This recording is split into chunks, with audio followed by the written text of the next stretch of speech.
Shalom Bapak Ibu Saudara yang kasih Tuhan. Selamat pagi. Pagi hari ini mari kita penuhi setiap rumah-rumah kita dengan pujian dan penyembahan kepada Tuhan. Saya percaya Tuhan akan membawa setiap kita lebih lagi untuk kita boleh mengalami hadirat-Nya, untuk kita boleh mengalami setiap keajaiban-keajaiban Tuhan, untuk kita boleh mengalami semua kebaikan Tuhan. Yang percaya katakan amin. Yang mau boleh berikan tepuk tangan yang meriah bagi Tuhan. Haleluya. Mari Bapak Ibu Saudara, pagi hari ini kita datang ke hadirat Tuhan dengan ucapan syukur, dengan penuh sukacita. Haleluya.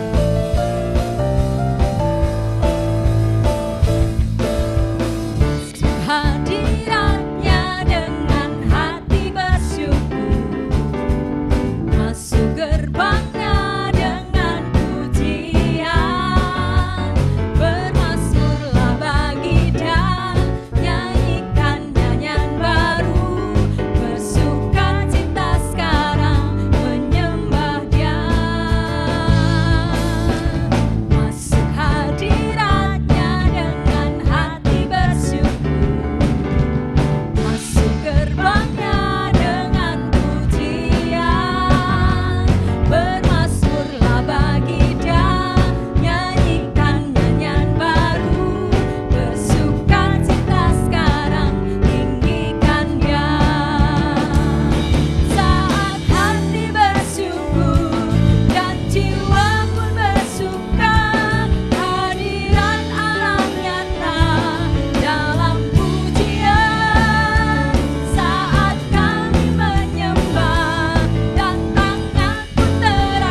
memuji Engkau Tuhan. Kami mau terus meninggikan Engkau Bapa. Kami nantikan kehadiran-Mu Tuhan di tengah-tengah setiap umat-Mu, melawat setiap umat-Mu. Dan biarlah setiap kami boleh menceritakan kebaikan-Mu bagi kami Bapa. Terima kasih Tuhan Yesus. Terima kasih Tuhan. Yesus, Kau sungguh baik.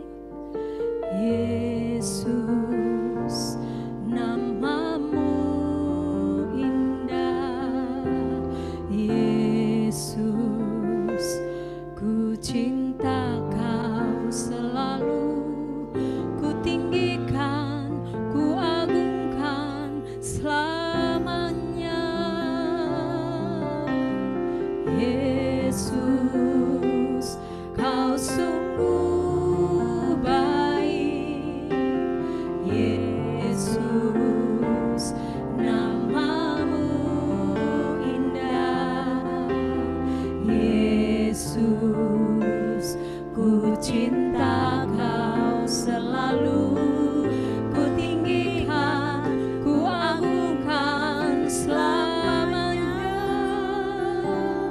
Ku mau memuji-Mu, ku selalu puji-Mu. Ku mau menyembah-Mu, ku selalu sembah-Mu. Kau yang layak terima semua pujian, kemuliaan hanya bagi Tuhan. Mari katakan, Yesus Engkau baik. Yesus, Kau sungguh baik. Yesus, nama-Mu indah. Yesus,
persembahkan yang terbaik, Amin Tuhan Yesus. yang termanis, yang terindah hanya bagi-Mu Bapa. Sebab hanya Engkau Allah yang layak. Sebab hanya Engkau Allah yang layak. Amin Tuhan Yesus. Sebab Kau layak, terima pujian. Sebab Kau layak, terima pujian. Sebab Kau layak, ku agungkan Yesus, Raja di atas segala raja. Sebab Kau layak, Sebab Kau layak Tuhan. pujian. Sebab Kau layak, terima pujian. Sebab Kau layak, ku agungkan Yesus, Raja di atas segala raja. Sebab Kau layak, terima pujian. Sebab Kau layak, terima pujian. Sebab Kau layak, ku agungkan Yesus, Raja di atas segala raja. Raja di atas segala raja. Raja di atas segala raja.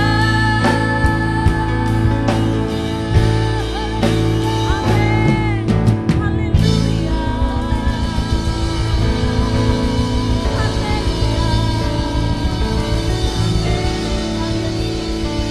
Terpujilah Engkau Tuhan, terpujilah Engkau Tuhan, terpujilah Engkau kekal sampai selama-lamanya. Amin Tuhan Yesus. Kami bersyukur Engkau melayakkan kami untuk masuk dalam hadirat-Mu Tuhan.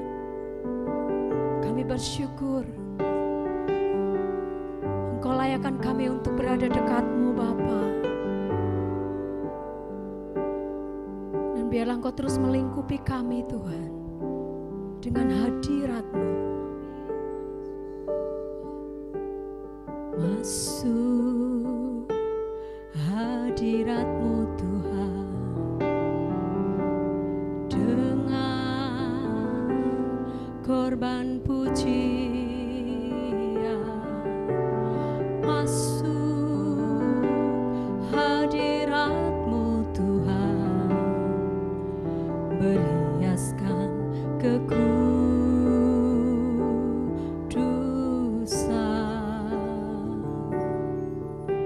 di hadapan hadirat-Mu Tuhan.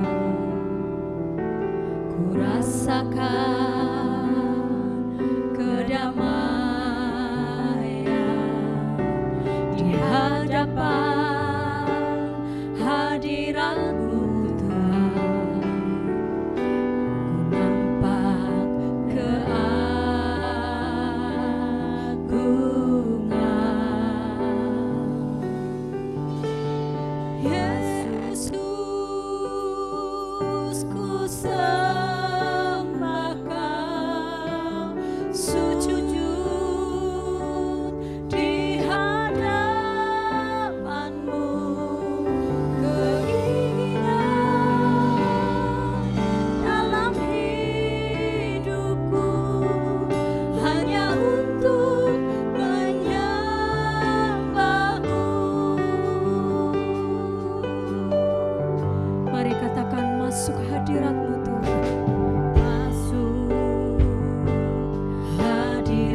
hadirat-Mu Tuhan. Ku rasakan kedamaian di hadapan hadirat-Mu Tuhan. Ku nampak keagungan.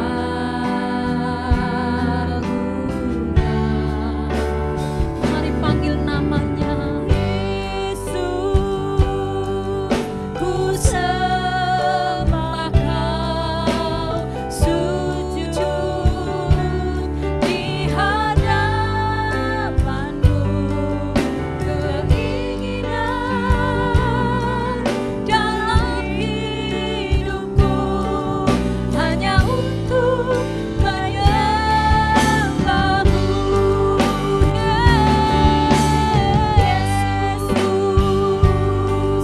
ku sembah Kau, sujud di hadapan-Mu. Keinginan dalam hidupku hanya untuk menyembah-Mu. Yesus, ku sembah Kami sembah Engkau, Tuhan. sujud di hadapan-Mu. Keinginan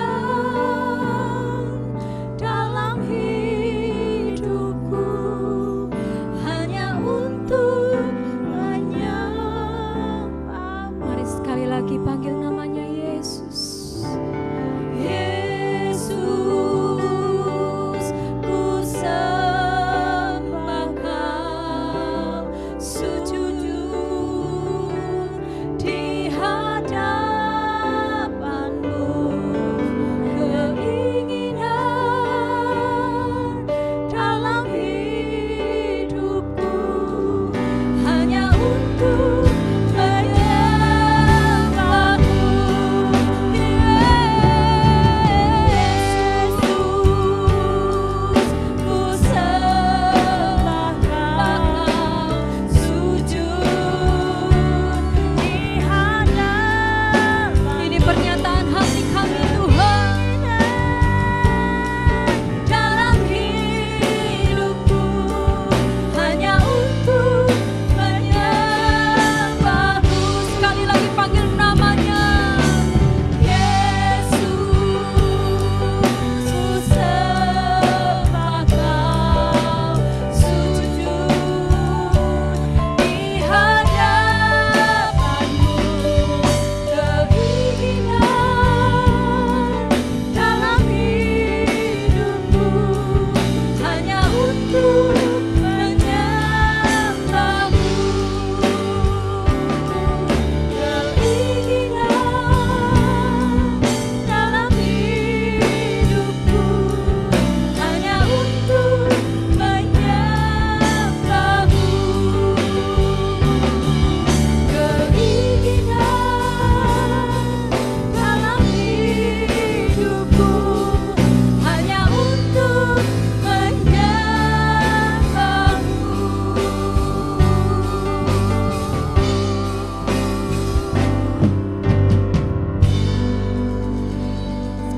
Ini yang menjadi kerinduan kami, Tuhan. Selalu menyembah-Mu sepanjang umur hidup kami, Bapa. Terima kasih, Tuhan. Biarlah terus Engkau melingkupi setiap umat-Mu pagi hari ini dengan hadirat-Mu.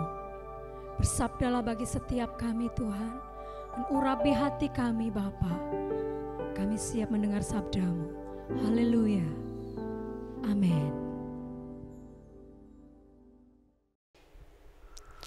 Shalom, jemaat Tuhan yang dikasihi oleh Tuhan Yesus Kristus. Puji Tuhan, hari ini kita masih ibadah secara online. Kiranya Tuhan memberkati Bapak Ibu semua di rumah. Nah, hari ini judul khotbah saya adalah New Normal, New Life. Dunia kita saat ini sedang mengalami goncangan yang dikarenakan oleh penyakit COVID-19. Karena penyakit ini, maka dunia ini mengalami kekacauan. Dunia menjadi kacau, menjadi bingung, menjadi stres, orang terpapar penyakit ini setiap hari bertambah-tambah. Seluruh dunia setiap hari bertambah. Entah bagaimana cara menekan ini. Dan rumah sakit penuh. Nggak bisa nampung sekian banyak pasien-pasien yang baru. Yang mati juga begitu banyak. Ada beberapa negara sampai susah untuk menguburkannya. Yang menguburkannya sedikit orangnya. Ada yang di negara tertentu sampai mayatnya sampai bertumpuk-tumpuk, mereka begitu prihatin karena keadaan COVID ini. Nah, kita berharap keadaan ini bisa segera berlalu. Nah, kemudian oleh karena penularan yang begitu banyak sehingga membuat setiap orang menjadi panik. Akibatnya mereka berusaha untuk melakukan sesuatu supaya tidak terjadi penularan lagi. Apa yang dilakukan? Yaitu mereka lockdown di rumah, PSBB di rumah. Nah, ketika PSBB dilakukan, maka semua orang tidak keluar rumah. Bisnis-bisnis pada tutup. Dan kemudian karyawan dirumahkan sebagian, ya enggak? Dan kemudian sekolah stop, semua stop. Tetapi karena PSBB ini, maka muncul krisis ekonomi. Kenapa? Karena bisnisnya tidak jalan. Karyawan semua tidak kerja, ada yang di PHK, dan ini akhirnya membuat problem baru lagi. Yang kemudian membuat problem yang serius juga. Kenapa? Karena kelaparan, nggak bisa makan. Bisnis pada tutup, banyak yang bangkrut, perusahaan-perusahaan banyak yang bangkrut. Apa yang harus dilakukan? Akhirnya dibuka lagi. PSBB-nya dicabut dan kemudian dibuka lagi. Dan kali ini dengan protokol kesehatan yang ketat. Maka dikatakan new normal, satu kehidupan baru di mana setiap orang harus melakukan protokol kesehatan ini ketika mereka keluar rumah. Jadi toko-toko mulai dibuka lagi.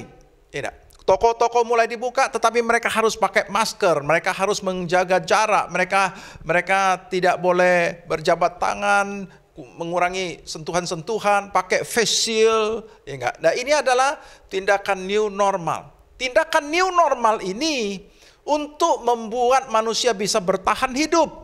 Karena apa? Supaya mereka tidak terkena penyakit melalui pakai masker dengan face shield, ya enggak, tidak terkena penyakit, tetapi bisnis juga tetap jalan, toko-toko buka lagi supaya ekonomi bisa berjalan kembali, ya enggak. Dan manusia tidak dikurung lagi di rumah tetapi boleh keluar lagi. Masyarakat boleh keluar lagi, boleh melakukan aktivitasnya secara normal walaupun harus melakukan protokol kesehatan. Ini tindakan ini untuk menyelamatkan ekonomi, tetapi juga supaya menyelamatkan orang-orang supaya tidak tertular dan supaya aktivitas bisa berjalan kembali. Karena kita sudah 6 bulan lebih dan ini semua belum menjadi baik.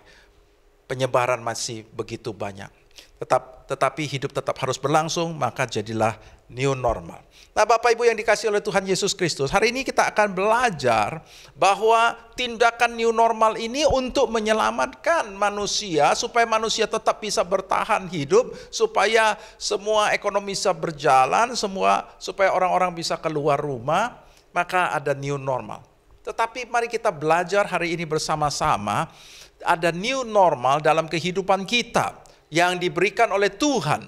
Kita akan belajar bersama apakah kehidupan new normal, new life yang diberikan oleh Tuhan dalam kehidupan manusia. Kita akan belajar. Ketika kita memahami konsep ini, maka kita bisa memahami Alkitab, kita bisa membaca Alkitab dengan pemahaman yang benar. Saudaraku, mari kita akan belajar bersama-sama apakah itu keadaan new normal, new life, saudaraku. Yang pertama, semua orang itu terinfeksi dosa. Kalau sekarang ini orang-orang terinfeksi dengan penyakit COVID. Tetapi dulu manusia waktu diciptakan itu tidak ada dosa. Tetapi kemudian terinfeksi dosa. Dosa masuk ke dalam kehidupan manusia, membuat manusia kehidupannya menjadi kacau. Manusia menjadi tidak lagi seperti apa yang dirancangkan oleh Tuhan. Mulai datang kutuk terjadi pada diri kita. Dan kemudian manusia menjadi bisa mati.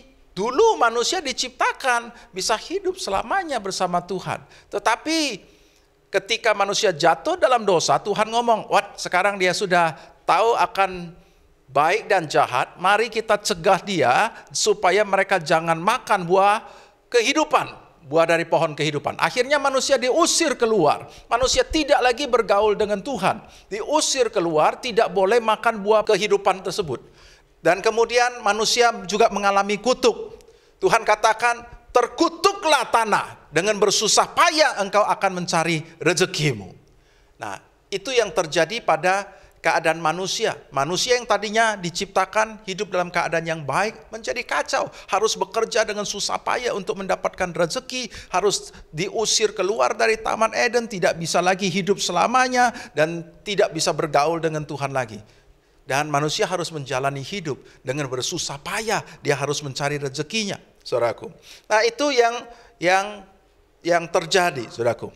Tetapi kemudian ketika Tuhan memberikan hukum Tauratnya, maka kita mulai mengetahui apa yang terjadi ketika manusia hidup di dalam dosa. Ternyata tidak sesimpel itu, tetapi lebih mengerikan lagi, saudaraku. Kita akan melihat, saudaraku, ketika Tuhan memberikan hukum Tauratnya, saudaraku. Saya ajak kita untuk melihat di dalam Ulangan pasal 28, mulai dari ayat pertama. Ulangan pasal 28 ayat pertama. Ini adalah hukum Taurat. Ini adalah aturan main. Hukum yang diberikan Tuhan kepada manusia berhubungan dengan dosa. Ayat pertama. Judul perikopnya berkat. Jika engkau baik-baik mendengar suara Tuhan Allahmu dan melakukan dengan setia segala perintahnya yang kusampaikan kepadamu pada hari ini, maka Tuhan Allahmu akan mengangkat engkau di atas segala bangsa di bumi. Segala berkat ini akan datang kepadamu dan menjadi bagianmu jika engkau mendengarkan suara Tuhan Allahmu. Diberkatilah engkau di kota dan diberkatilah engkau di ladang, diberkatilah buah kandunganmu, hasil bumimu dan hasil ternakmu, yakni anak lembu sapimu dan kandungan kambing dombamu. Diberkatilah bakulmu dan tempat adonanmu, diberkatilah engkau pada waktu masuk dan diberkatilah engkau pada waktu keluar. Tuhan akan membiarkan musuhmu yang maju berperang melawan engkau berpukul kalah olehmu. Bersatu jalan mereka akan menyerangi engkau, tetapi bertujuh jalan mereka akan lari dari depanmu.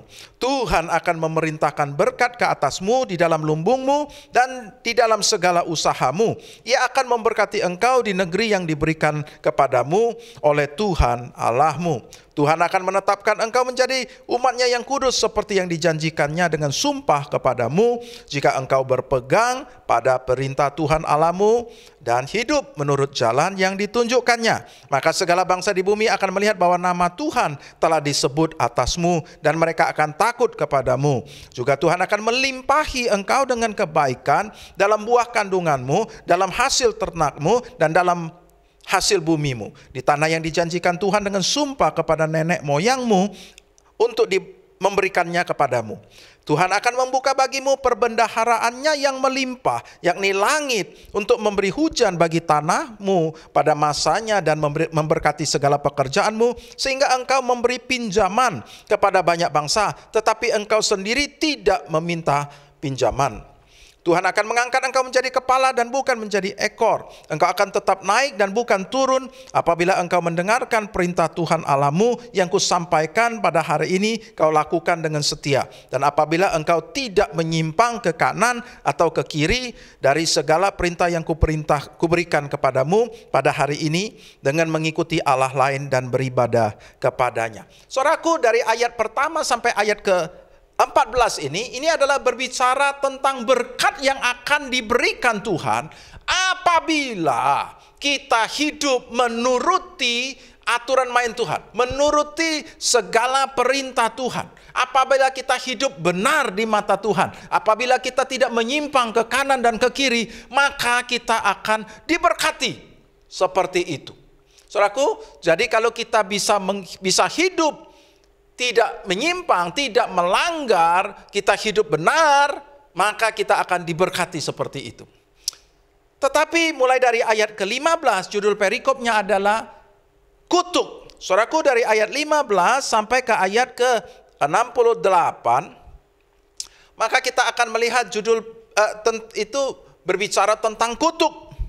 Maka apa saja yang akan ini? Begitu panjang saya menyimpulkan, saya bikin sedikit rangkumannya, apa saja kutuk yang akan dialami apabila kita jatuh dalam dosa, apabila kita melanggar firman Tuhan, apabila kita tidak hidup sesuai dengan firman Tuhan, maka kutuk ini akan mengejar. Saudaraku, saya baca mulai dari ayat 15-nya saja. Tetapi jika engkau tidak mendengarkan suara Tuhan Allahmu dan tidak melakukan dengan setia segala perintah dan ketetapannya yang kusampaikan kepadamu pada hari ini, maka segala kutuk ini akan datang kepadamu dan mencapai engkau.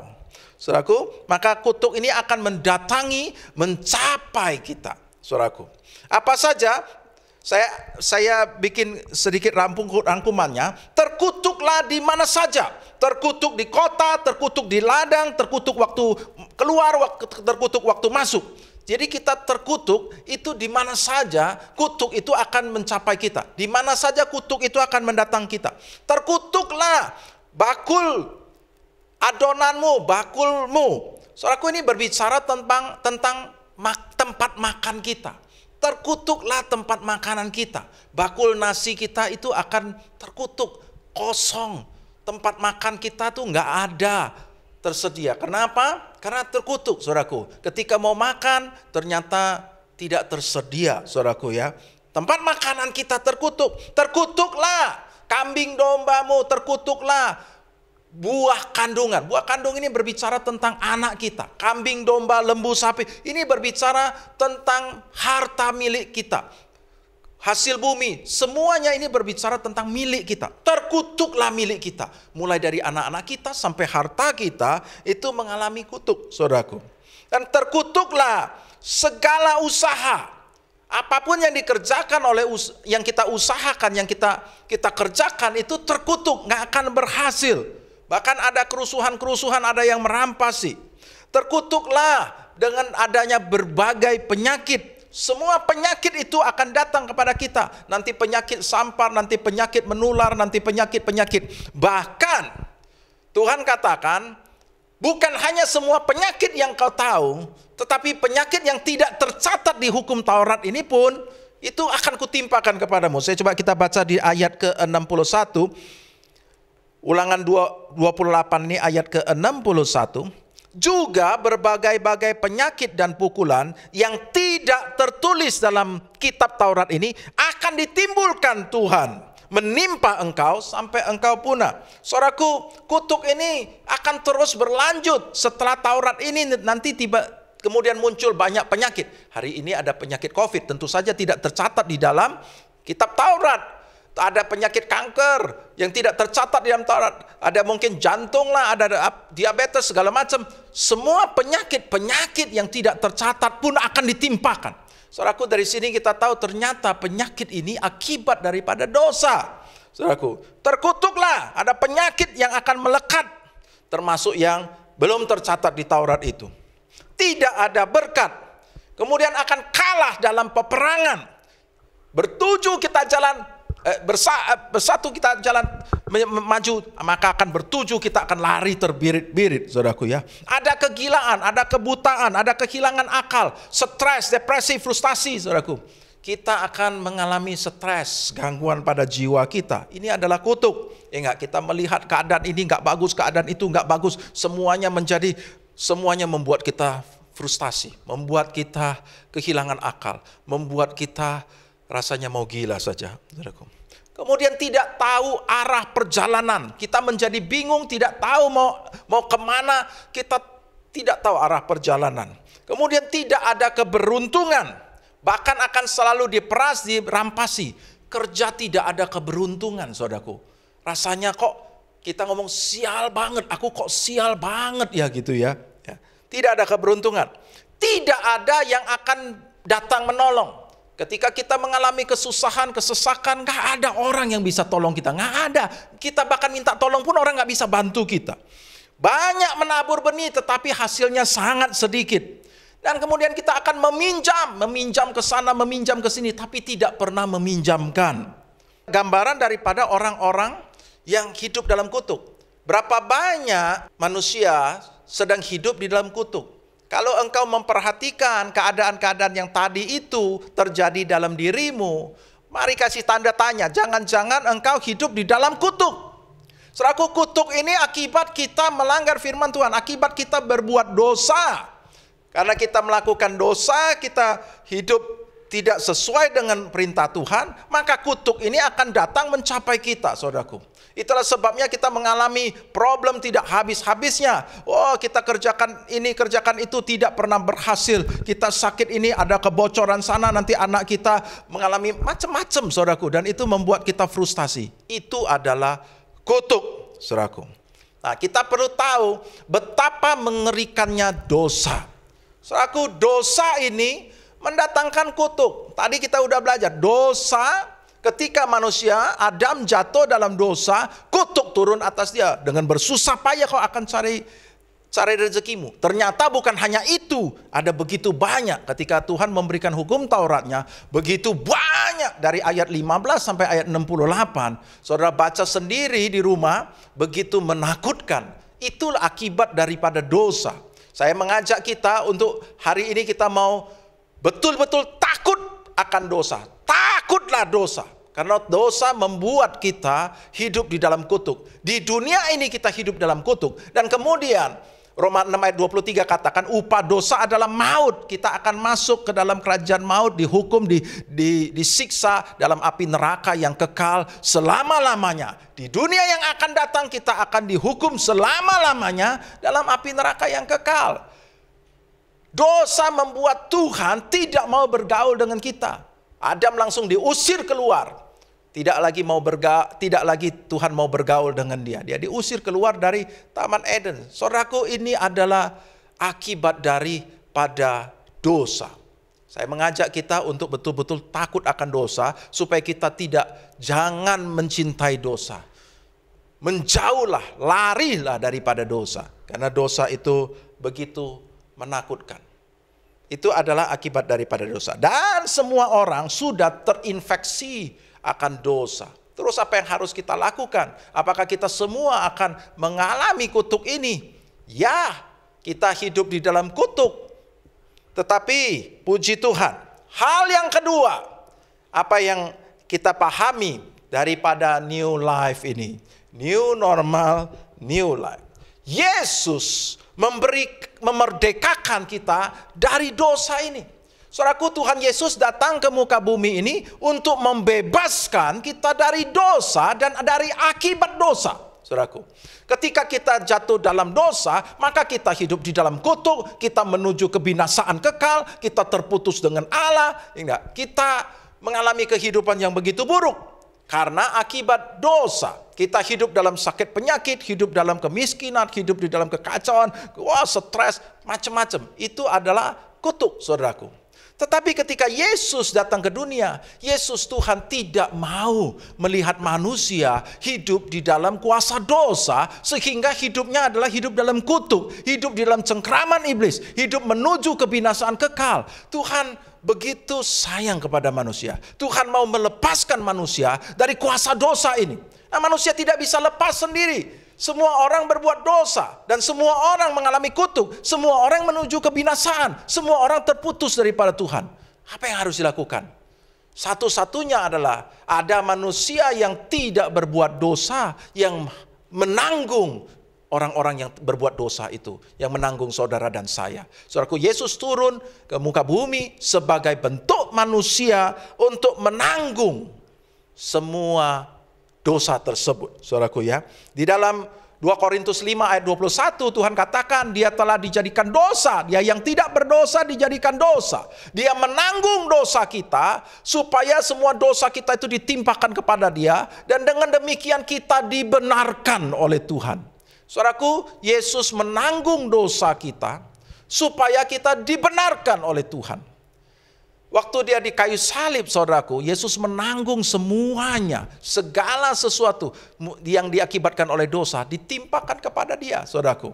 Karena dia menanggung dosa kita, dia harus menanggung juga semua hukuman-hukuman atas dosa itu pada dirinya, saudaraku.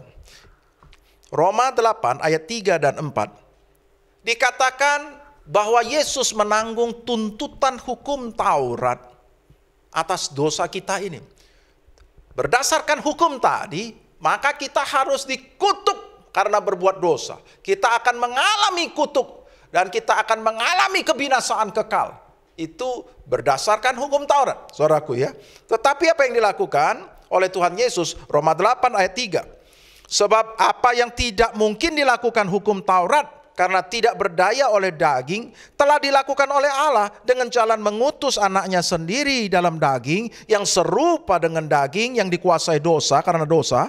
Ia telah menjatuhkan hukuman atas dosa di dalam daging, supaya tuntutan hukum Taurat digenapi di dalam kita, yaitu yang tidak hidup menurut daging tetapi menurut roh. Saudaraku, hukum Taurat menuntut kita. Hukum Taurat mau menghukum kita dengan kutuk, dengan kematian. Dan itu tidak bisa kita terhindar dari itu. Kita pasti akan mengalaminya. Tetapi apa yang tidak bisa dilakukan oleh Taurat adalah menyelamatkan kita. Itu dilakukan oleh Tuhan. Tuhan memberikan anaknya, Yesus turun ke dunia dan dia menanggung kutuk itu. Dia menanggung dosa itu. Dia menanggung hukuman mati buat kita. Semua yang harus ditimpakan kepada kita, itu ditimpakan kepada Yesus. Supaya kita mendapatkan keselamatan. Yesaya 53 ayat ke-5 katakan demikian. Yesaya 53 ayat ke-5. Saya baca mulai dari ayat 4. Tetapi sesungguhnya penyakit kitalah yang ditanggungnya dan kesengsaraan kita yang dipikulnya. Padahal kita mengira dia kena tulah, dipukul dan ditindas Allah. Saudaraku, Yesus menanggung penyakit kita. Penyakit itu tadi adalah kutuk, saudaraku. Yesus menanggung penyakit kita. Dan kesengsaraan dipikulnya. Padahal kita mengira dia kena tulah. Kita pikir Yesus kena kutuk. Bukan Yesus kena kutuk. Kita yang kena kutuk. Dan Yesus menanggungnya. Ayat 5. Tetapi ia tertikam oleh karena pemberontakan kita. Dia diremukkan oleh karena kejahatan kita. Ganjaran yang mendatangkan keselamatan bagi kita ditimpakan kepadanya. Dan oleh bilur-bilurnya kita menjadi sembuh. Saudaraku, Tuhan Yesus menanggung kutuk itu. Dia menanggung penyakit kita. Dan dia mengalami siksaan, pukulan begitu serius. Dan setiap luka-luka itu, setiap goresan, setiap bilur itu menyembuhkan sakit penyakit kita. Kalau hari ini kita mengalami sakit, kita mengalami penyakit jantung, kita mengalami penyakit kanker, mengalami diabetes, kita mengalami semua penyakit-penyakit apa? Itu karena akibat dosa. Kutuk akibat dosa. Dan kita tidak bisa sembuh. Dan Tuhan menyembuhkannya. Melalui setiap luka-lukanya, Tuhan menyembuhkannya. Ganjaran untuk mendatangkan keselamatan bagi kita, supaya kita bisa selamat, semua tuntutan hukum Taurat itu ditimpakan kepada Yesus. Dan Yesus menanggungnya pada tubuhnya. Dan kemudian dia membawa setiap kutuk itu, dia bawa setiap dosa itu, dia bawa dalam kematian. Akhirnya Yesus mati dan dia bawalah kutuk itu, dia bawa semua dosa itu, dia bawa semua hukum itu. Dan dia menjalani hukuman maut itu. Dia masuk ke dalam kerajaan maut. Dia menjalani bagi kita. Dan ketika dibangkitkan, dia memberikan kepada kita status yang baru. Nah, ketika kita percaya kepada Tuhan Yesus dan kita memberi diri kita untuk dibaptis, maka semua dosa kita, semua kutuk, semua hukuman itu juga mati dikuburkan. Kita itu digambarkan mati bersama Kristus dalam kematian, dalam baptisan. Saudaraku, kita mati, manusia lama kita dikuburkan dalam baptisan. Dan kemudian semua dosa kita juga ikut dikuburkan di situ. Dan kita dibangkitkan bersama dengan Kristus sebagai ciptaan baru. Tuhan memberikan kepada kita apa? Ciptaan baru. Kita sekarang hidup sebagai hidup yang baru. Nah saudaraku, hidup yang baru ini tidak lagi dikuasai oleh dosa. Hidup yang baru ini tidak lagi diperhitungkan dosa kita ini. Saudaraku, dalam hidup yang baru ini kita punya status sebagai anak Allah. Dalam hidup yang baru kita punya status sebagai warga kerajaan Allah. Dan Tuhan katakan di dalam hidup yang baru ini semua pelanggaran kita tidak lagi diperhitungkan.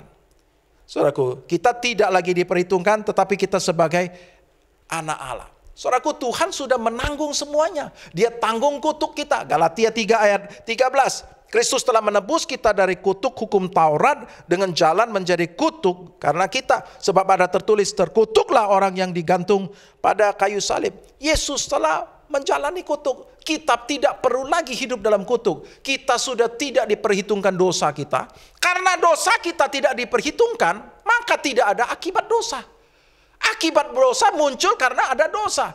Tetapi karena dosa kita sudah ditanggung oleh Tuhan Yesus sekali untuk selama-lamanya, maka akibatnya pun sudah tidak ada lagi. Dosa kita sudah tidak diperhitungkan. Setiap kali kita berdosa, kita minta ampun kepada Tuhan. Kita dibenarkan oleh Tuhan. Dan selanjutnya, kita tidak lagi diperhitungkan dosa kita dan akibat dosa, yaitu kutuk tadi, sakit penyakit tadi, kemiskinan tadi, yang kegilaan segala macam itu tidak berlaku lagi pada diri kita. Kita tidak lagi dikuasai oleh kutuk. Kita tidak dikuasai lagi. Tetapi kita hidup dalam hidup yang bebas, merdeka. Firman Tuhan katakan di dalam Yohanes pasal 8 ayat 36. Kalau anak itu memerdekakan kamu, kamu akan benar-benar merdeka. Hari ini kita benar-benar merdeka. Kita tidak lagi dikuasai oleh kutuk. Kita tidak lagi dikuasai oleh dosa. Dan kita tidak lagi takut akan hukuman maut. Kita tidak akan menjalani hukuman maut. Kita tidak akan masuk ke dalam api neraka yang kekal. Bahkan kita akan masuk ke dalam sorga. Kita akan hidup selama-lamanya dalam kerajaan sorga bersama dengan Tuhan. Saudaraku, kita sekarang dipulihkan hubungan kita dengan Tuhan. Kita sekarang memanggil dia ya Aba, ya Bapa. Dan rohnya diberikan kepada kita, tinggal di dalam diri kita. Saudaraku, ini adalah kehidupan yang baru.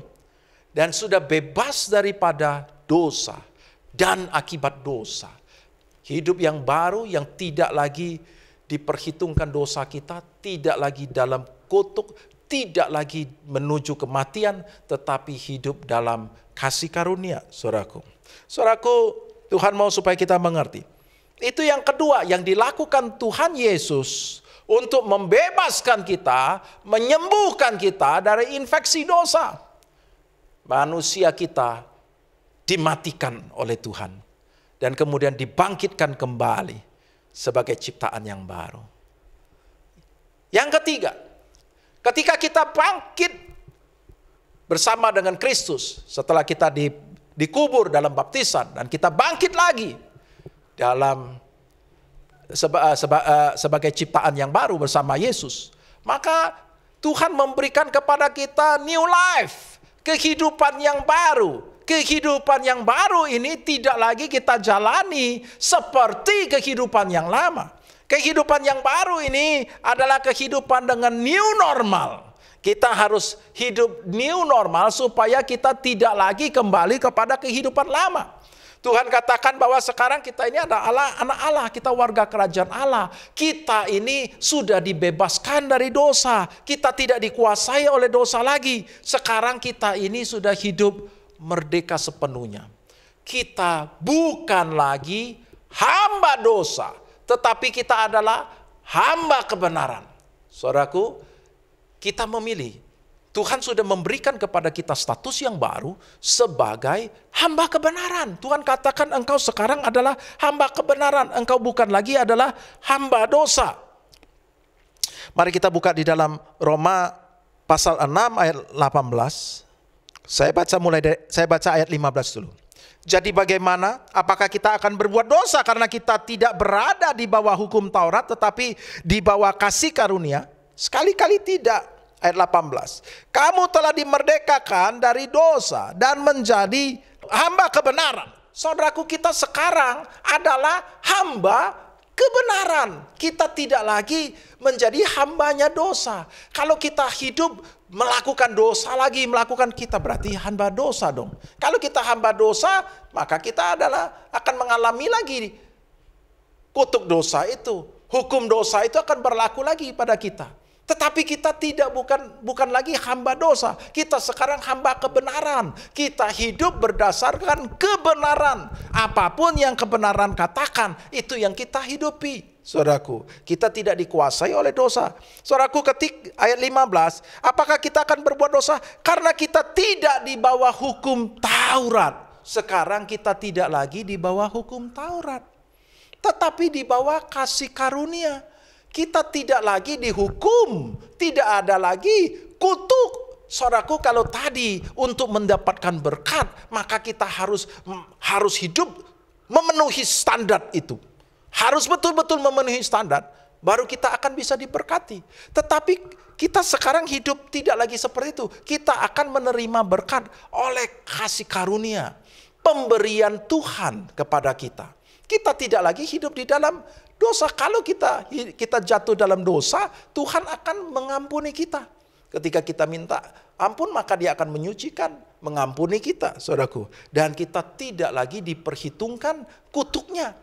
Kalau dulu ketika kita jatuh dalam dosa, maka kutuk itu langsung akan berlaku dalam hidup kita. Tetapi setelah Yesus memerdekakan kita, ketika kita jatuh dalam dosa, maka Dia akan menyucikan kita, Dia akan membenarkan kita ketika kita minta ampun kepada Dia. Dan kita tidak diperhitungkan kutuk.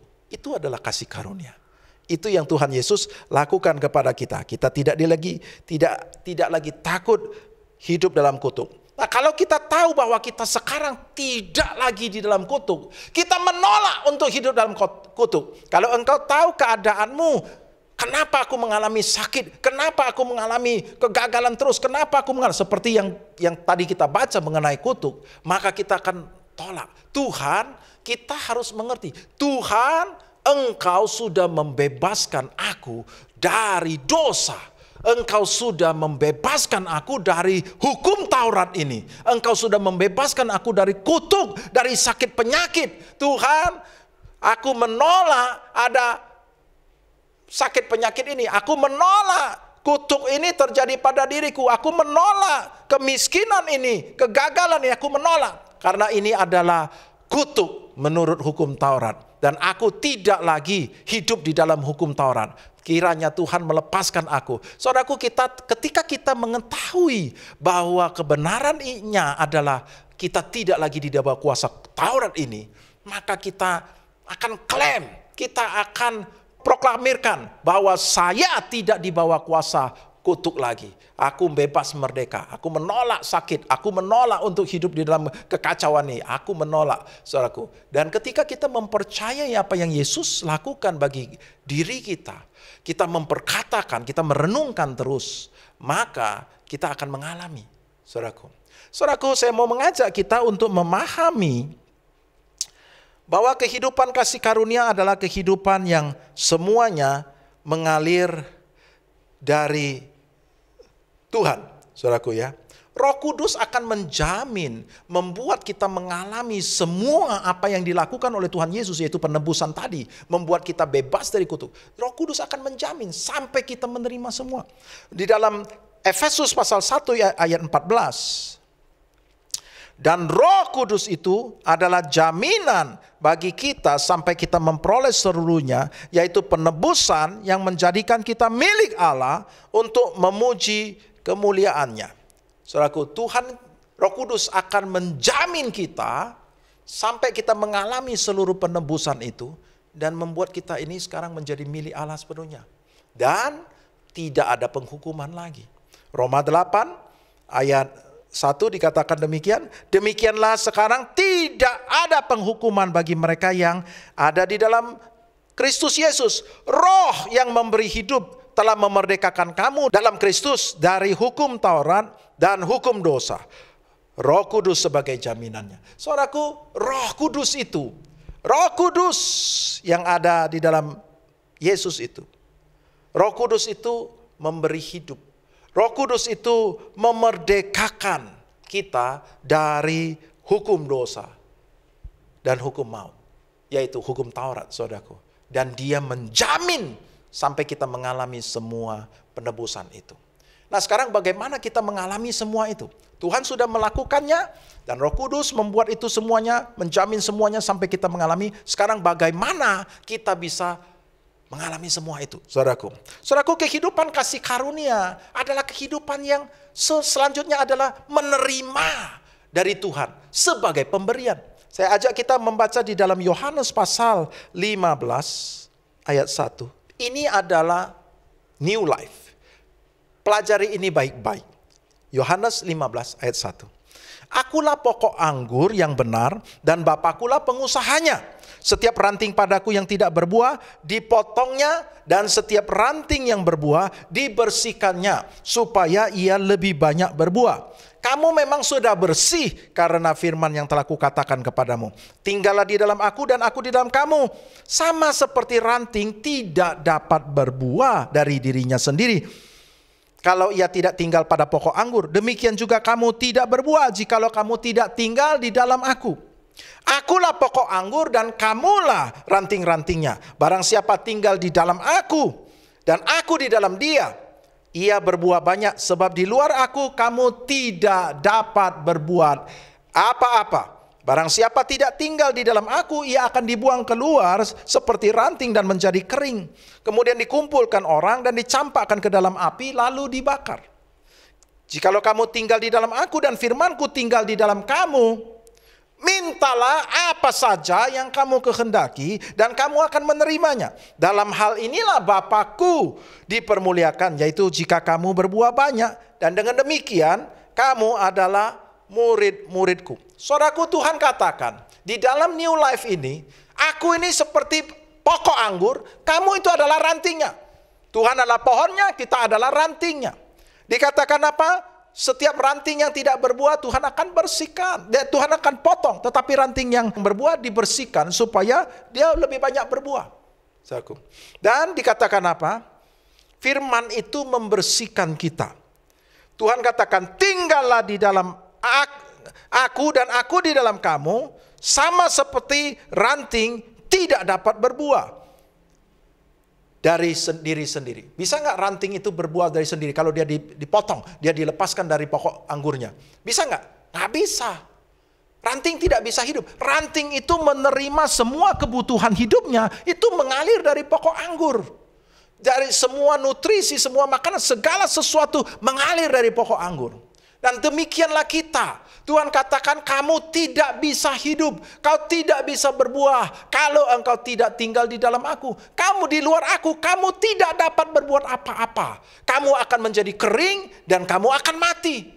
Saudaraku, dalam kehidupan new life, kita tidak hidup dalam hukum Taurat, tetapi kita harus tinggal di dalam Tuhan dan Tuhan dalam kita, supaya kita bisa melakukan segala sesuatu. Di luar Yesus, kita tidak dapat berbuat apa-apa. Kita akan stres lagi.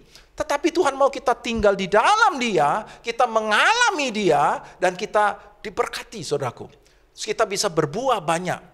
Kalau firmanku tinggal di dalam kamu, kamu tinggal di dalam aku, minta apa saja, maka kamu akan diberikan. Saudaraku, Tuhan memberikan satu janji yang begitu luar biasa. Inilah kasih karunia, saudaraku. Ketika kita mengerti firman-Nya, firman-Nya tinggal dalam diri kita, kita mengerti akan penebusan ini. Kita mengerti apa yang menjadi milik kita, apa yang menjadi janji Tuhan bagi kita, apa yang sudah Tuhan berikan kepada kita.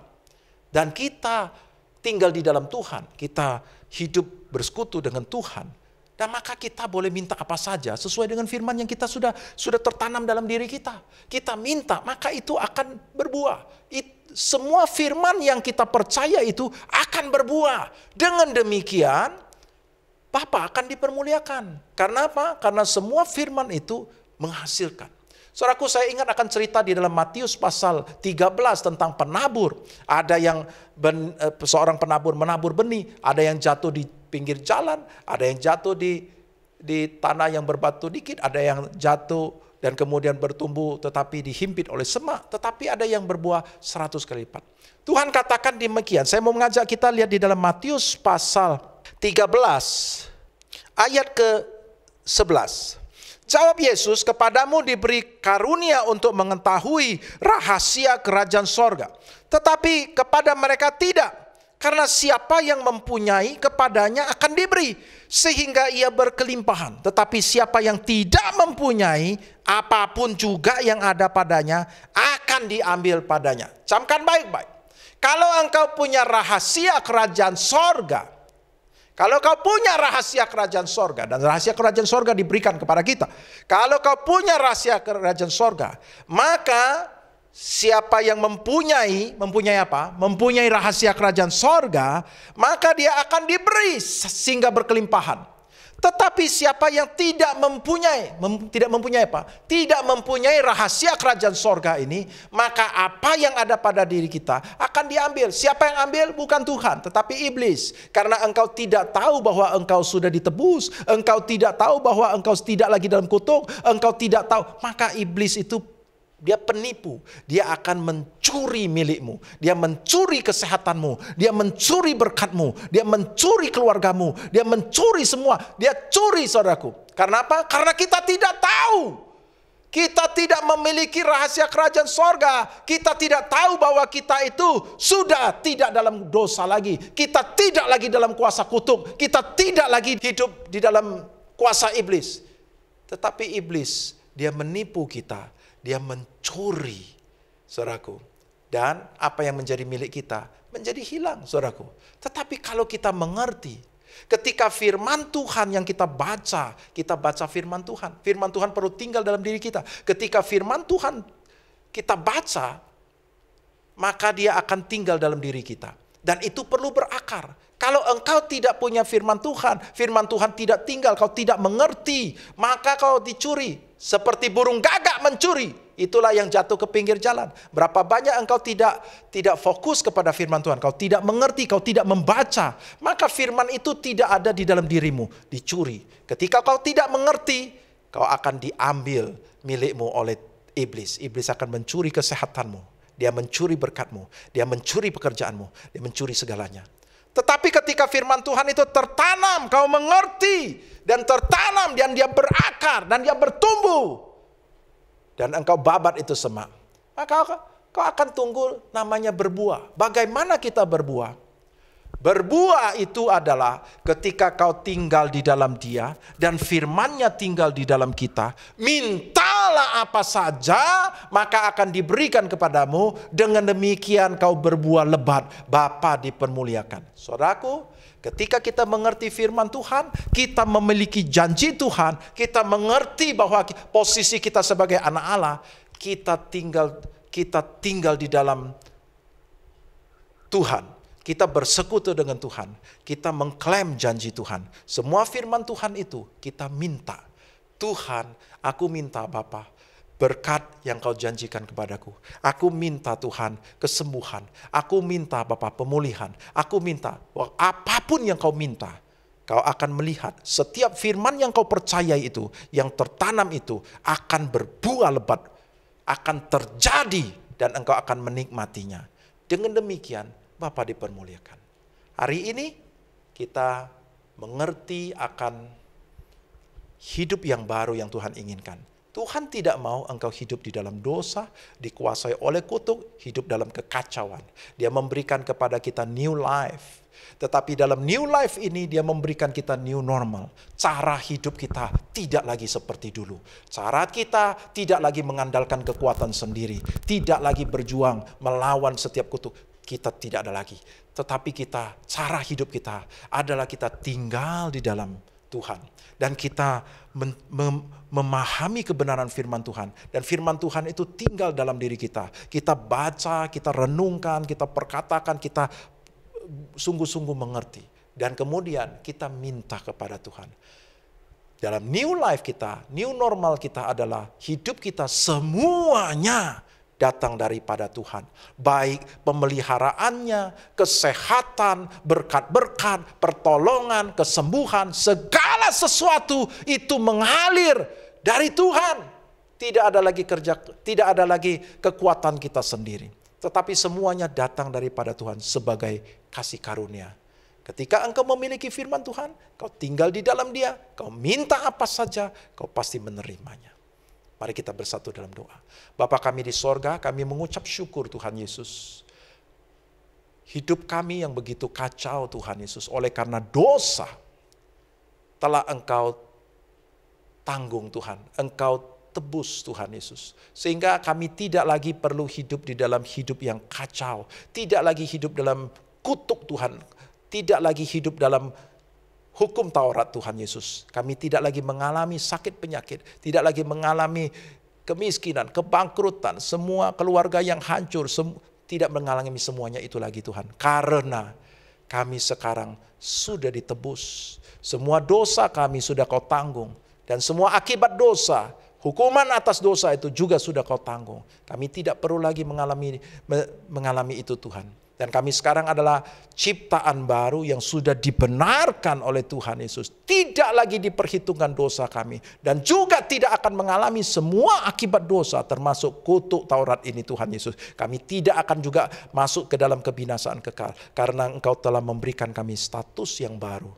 Yang tidak dikuasai oleh dosa. Kami sekarang hidup kami adalah hidup dalam kasih karunia-Mu Tuhan Yesus. Tuhan, Engkau mau memberikan segala-galanya dari tahta kasih karunia. Engkau katakan kami tidak dapat hidup sendiri. Di luar Engkau kami tidak dapat berbuat apa-apa. Engkau mau kami tinggal di dalam Engkau. Dan firman-Mu tinggal di dalam diri kami. Ketika firman-Mu tertanam erat-erat bertumbuh dalam diri kami Tuhan.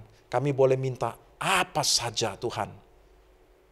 Sesuai dengan firman-Mu Tuhan Yesus. Maka kami akan menerima. Dengan demikian firman itu berbuah lebat di dalam diri kami. Dan Bapa dipermuliakan. Hamba berdoa agar setiap anak-anak-Mu dibebaskan dari setiap kutuk. Anak-anak-Mu mengerti akan setiap kebenaran ini Tuhan. Dan biarlah mereka boleh mengalami hidup yang baru. Hidup dalam kasih karunia yang limpah. Mengalami semua berkat yang terbaik yang sudah Kau siapkan bagi mereka Tuhan Yesus. Terima kasih. Hamba selesai berbicara. Tapi hamba tahu Roh-Mu yang Kudus akan menolong mereka. Sampai mereka semua mengalami kehidupan penuh kasih karunia yang sudah Kau sediakan. Dalam nama Tuhan Yesus kami ucap syukur dan berdoa. Amin. Kita akan akhiri ibadah kita, mari kita bersatu dalam doa. Bapa kami di sorga, kami mengucap syukur Tuhan Yesus untuk anugerah-Mu Tuhan Yesus sehingga kami boleh mengalami hidup yang baru, hidup dalam kasih karunia-Mu. Hamba berdoa untuk setiap anak-anak-Mu yang di rumah Tuhan, kiranya mereka semua mengalami kasih karunia-Mu. Berkati mereka dalam seluruh area kehidupan mereka. Berkati kesehatan mereka Tuhan Yesus. Berkati keuangan mereka Bapak. Engkau memberkati pekerjaan ataupun bisnis mereka Tuhan Yesus. Engkau memberkati berlimpah-limpah Tuhan Yesus. Dan Engkau memberkati keluarga mereka Tuhan Yesus. Berkati rumah tangga mereka Tuhan Yesus. Terima kasih Tuhan. Engkau memberkati semua area kehidupan mereka. Engkau tolong mereka dalam pergumulan mereka. Hamba tidak tahu apa yang menjadi pergumulan hidup mereka Tuhan saat ini Tuhan Yesus. Tapi kiranya Bapa, Engkau turut campur dalam setiap persoalan hidup mereka Bapa, untuk mendatangkan kebaikan bagi kehidupan mereka Tuhan Yesus. Dan kiranya rancangan-Mu sungguh menjadi kenyataan di dalam hidup mereka. Rancangan-Mu bukan untuk mereka mengalami kutuk, bukan untuk mereka mengalami semua kekacauan, tetapi rancangan-Mu memberikan kepada mereka damai sejahtera-Mu dan hari depan yang penuh harapan. Terima kasih Tuhan, terima kasih Bapa. Bapa, sebentar kami akan akhiri ibadah kami akan berpisah. Kiranya Engkau mencurahkan berkat-Mu Bapa kepada setiap anak-anak-Mu. Mari kita angkat kedua tangan kita, arahkan hati dan pikiran kepada Tuhan Yesus, siap menerima berkat daripada Tuhan Yesus Kristus. Jemaat Tuhan yang dikasihi Tuhan Yesus Kristus, terimalah berkat damai sejahtera dari Allah Bapa, kasih sayang yang berlimpah-limpah di dalam Anak yang tunggal Tuhan kita Yesus Kristus, dan persekutuan yang manis dengan Roh Kudus akan selalu menyertai, membimbing, mengajar, meneguhkan firman-Nya dalam kehidupanmu, akan memberi kuasa kepadamu dan memberi damai sejahtera dan berkat yang limpah mulai dari saat ini sampai Tuhan Yesus datang menjemput kita, bahkan sampai selama-lamanya. Kita yang percaya bersama saya katakan amin. Selamat hari Minggu, Tuhan Yesus memberkati.